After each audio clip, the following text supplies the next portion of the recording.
इस कार्यक्रम के प्रसारण पुण्यार्जक हैं Shri Kanwar Lal ji Mahavir Prasad ji Patni, RK marble group, Madanganj, Kishangarh, Rajasthan.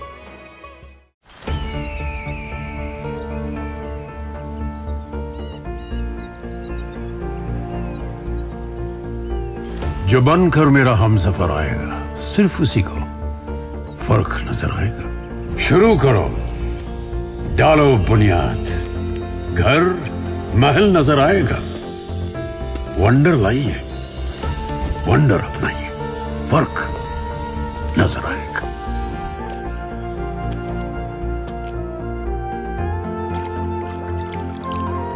पानी भर लो अंजलि में, चांद उतर आएगा।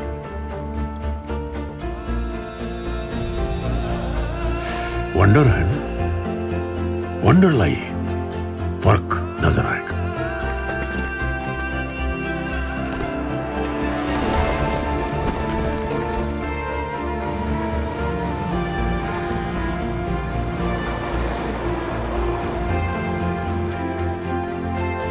पहला घर तो खड़ा करो, शहर नजर आएगा।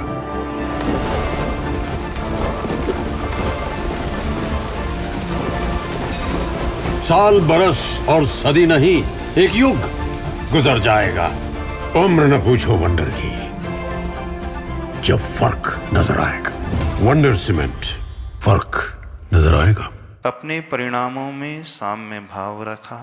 राग द्वेष की स्थिति में जिन्होंने हमेशा समता बना करके रखी और भीतर की हर विकृति को बाहर निकालने का पुरुषार्थ किया, तदफल स्वरूप उन्हें वे चमर रूपी प्रातिहार प्राप्त हुए। अपने दोनों हाथों को उन चमर रूपी प्रातिहार के रूप में देखना। समझ में आ रहा है? छठवां प्रातिहार उनकी दिव्य ध्वनि, जो ओंकारमयी दिव्य ध्वनि सर्वांग से खिलती है। पूर्व अवस्था में जिन्होंने अपनी वाणी का संयमित प्रयोग किया, अपनी वाणी में हमेशा जिन्होंने विनम्रता का भाव लाया, अपनी वाणी से किसी को दुख क्लेश नहीं पहुंचाया, अपनी वाणी का अपशब्द के रूप में प्रयोग नहीं किया, अपनी वाणी से हमेशा सत्य भाषा, सत्य वचन और हित मित प्रिय वचन ही जिनके निकलते थे। तो जो अपनी वाणी की कठोरता को जीतना चाहता है, अपनी वाणी में प्रभाव लाना चाहता है, सुस्वरपना लाना चाहता है, अपनी वाणी से दूसरों की कष्ट दूर हो जाए, यह चमत्कार प्रकट करना चाहता है, तो तीर्थंकर प्रभु को दिव्य ध्वनि प्रातिहार्य रूप से देखने की कोशिश करें। वह दिव्य ध्वनि हमारे भीतर कैसे घटेगी? जब हम इस ओंकार की ध्वनि को करेंगे, वही ध्वनि दिव्य ध्वनि का रूप ले लेगी। सातवां प्रातिहार पुष्प वृष्टि। रंग बिरंगे सुगंधित पुष्पों की वृष्टि वे देवतागण करते हैं। पुष्प सुगंधित होते हैं, पुष्प सुंदर होते हैं। ऐसे सुंदर और सुगंधित पुष्प, जब पुष्प वृष्टि होती है तो वहाँ भंवरे भी आकृष्ट होकर के आ जाते हैं। तो वह पुष्प वृष्टि रूपी प्रातिहार उन्हें इसलिए प्राप्त हुआ जो हमेशा गुण रूपी सुगंधि के ही आकांक्षी थे, अर्थात जो हमेशा गुणग्राही दृष्टि रखते थे, जो कभी किसी की कमियों को नहीं खोजते थे, हमेशा भाव गुण को पाने का, गुण को उद्घाटित करने का जिनका रहता था। तो जो व्यक्ति अपने भीतर गुणग्राही दृष्टि लाना चाहता है, अथवा जो व्यक्ति गुणेषु प्रमोदम की भावना को बढ़ाना चाहता है, वह तीर्थंकर प्रभु को पुष्प वृष्टि रूपी प्रातिहार सहित देखने की कोशिश करे। अब हमारे भीतर वह पुष्प वृष्टि कैसे घटित करना? तो जब हम उन्हें अपने ध्यान का विषय, दर्शन का विषय बनाएं, तो हमारी आँखों से बहने वाले अश्रु की धारा ही एक प्रकार से भिन्न भिन्न सुगंधित पुष्प की वृष्टि है। 8वां प्रातिहार उनकी देव दुंदुभि। देवता लोग हजारों वाद्य यंत्र को बजाते हैं, करोड़ों वाद्य यंत्र को बजाते हैं और उनकी ख्याति दशों ही दिशा में फैलाते हैं। तो यह देव दुंदुभि रूपी प्रातिहार उन्हें इसलिए प्राप्त हुआ जिनका साधना का भाव हमेशा आत्म प्रशंसा से दूर रहता था और पर निंदा से दूर रहता था, जिन्होंने हमेशा दूसरों का गुणगान किया था, जो अपने से अधिक व्यक्ति, गुण से अधिक व्यक्ति थे, उनकी यशः कीर्ति को चारों तरफ फैलाया था। इसीलिए इन तीर्थंकर भगवान का यशोगान देवता लोग दुंदुभि प्रातिहार के माध्यम से हर दिशा में फैलाते हैं। तो जो व्यक्ति आत्म प्रशंसा से बचना चाहता है अथवा जिनके मन में आत्म प्रशंसा सुनकर के अभिमान जागृत हो जाता है, तो वह तीर्थंकर भगवान के दुंदुभि प्रातिहार सहित दर्शन और ध्यान को करे। जो व्यक्ति अपने भीतर परनिंदा रूपी दोष को हटाना चाहता है, ईर्ष्या के भाव को नष्ट करना चाहता है, वह इस दुंदुभि प्रातिहार सहित प्रभु को ध्यान का विषय बनाए। जो व्यक्ति अपने भीतर भक्ति का भाव लाना चाहता है, तो इस प्रातिहार सहित उन्हें देखें। अब अपने भीतर कैसे घटाएंगे? तो हमारे मस्तिष्क में उठने वाले करोड़ों विचार दिन भर में पैदा होते रहते हैं।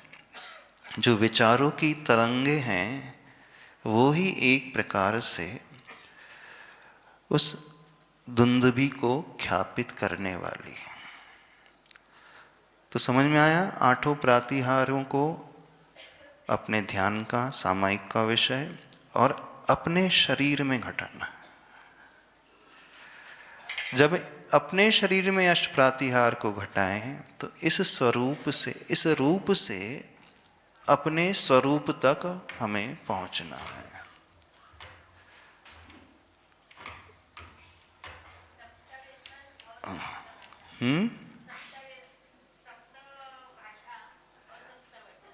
अभी वो बाद में बता देंगे। अभी तो अपने को सामायिक क्या करना, भी हम सिद्धांत का विषय नहीं रख रहे हैं। अभी सामायिक में क्या चिंतन का विषय बनाना चाहिए, उसकी बात कर रहे हैं। तो इस विधि को जो व्यक्ति अपनाता है, उसका मन जो है सामायिक में बहुत अच्छे से लगेगा। यहाँ अरिहंत परमेष्टि के 8 मूल गुण हो जाएंगे।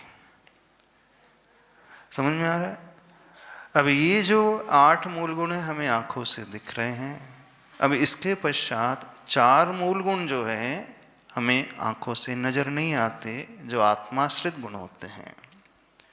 अनंत ज्ञान, दर्शन, सुख और वीर। अब इन गुणों को हमें स्वयं चिंतन का विषय बनाना पड़ेगा। केवल ज्ञान उन्हें क्यों प्राप्त हुआ? केवल ज्ञान उन्हें इसलिए प्राप्त हुआ क्योंकि जब भी ज्ञान की बात आती थी, वे 8 अंगों से सहित ज्ञान की, सम्यक ज्ञान की आराधना करते थे। वो किसी से मात्सर्य का भाव, निन्हव का भाव नहीं रखते थे।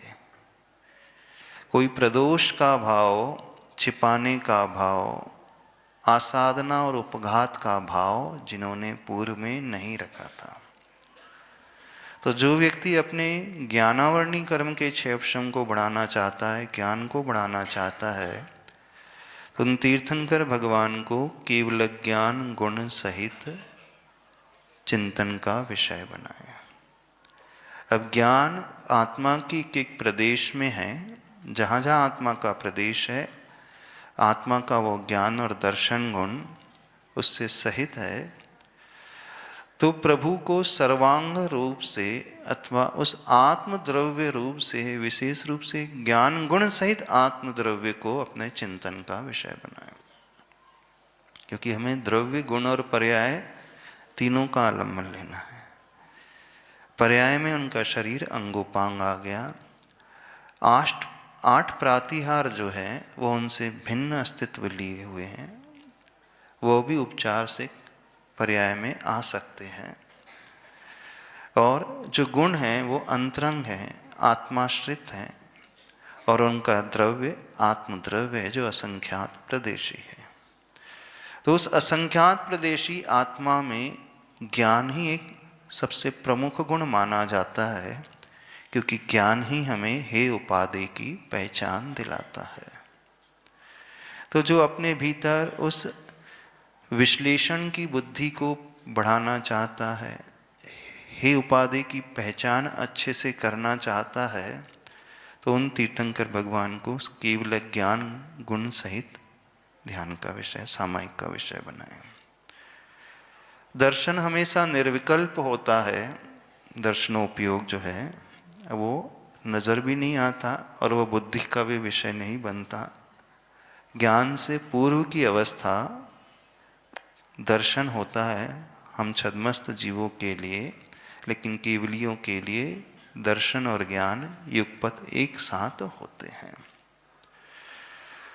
जो व्यक्ति अपने भीतर उस शक्ति को उद्घाटित करना चाहता है, वीर को बढ़ाना चाहता है, धर्म साधना के लिए, तप के लिए उस शक्ति को चाहता है, तो वह तीर्थंकर भगवान को वीर गुण सहित देखने की कोशिश करे।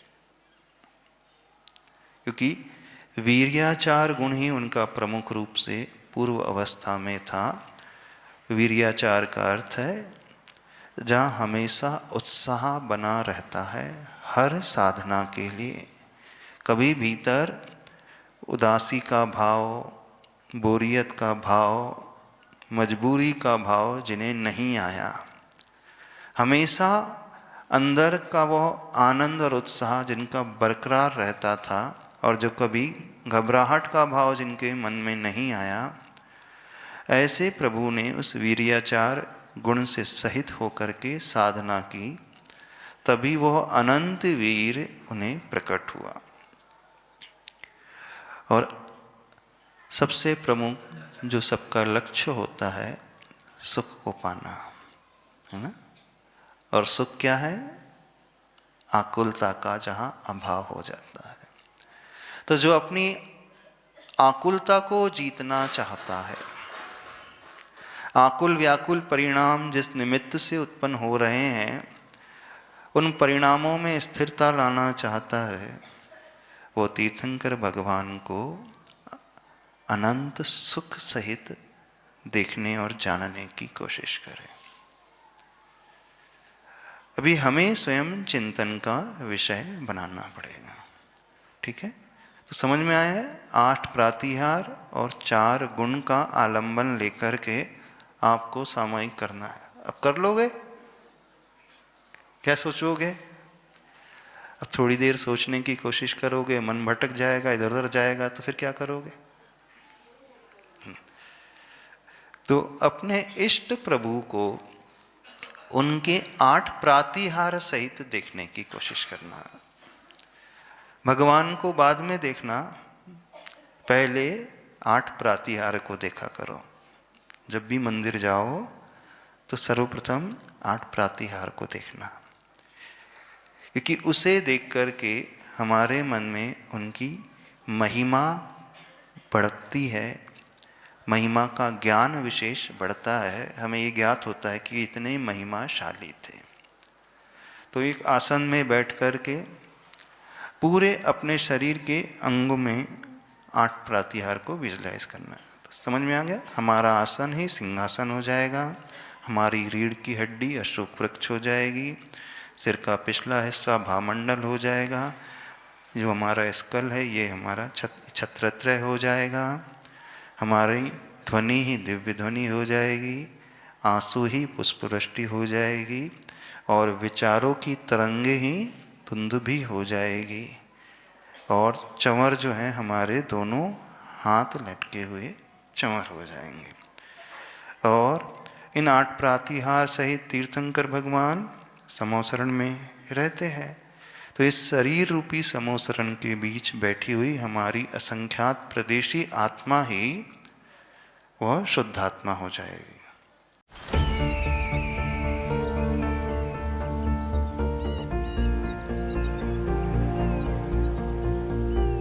जो बनकर मेरा हमसफर आएगा, सिर्फ उसी को फर्क नजर आएगा।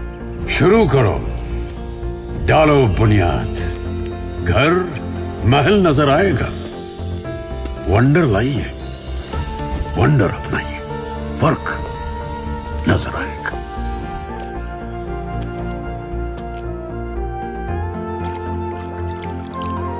पानी भर लो अंजलि में, चांद उतर आएगा।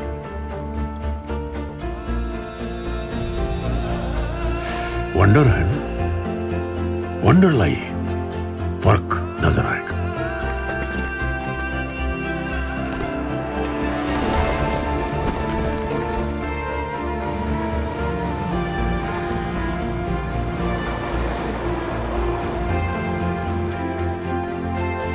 पहला घर तो खड़ा करो,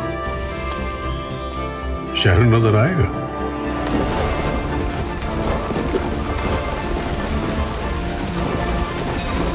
साल बरस और सदी नहीं, एक युग गुजर जाएगा। उम्र न पूछो वंडर की, जब फर्क नजर आएगा।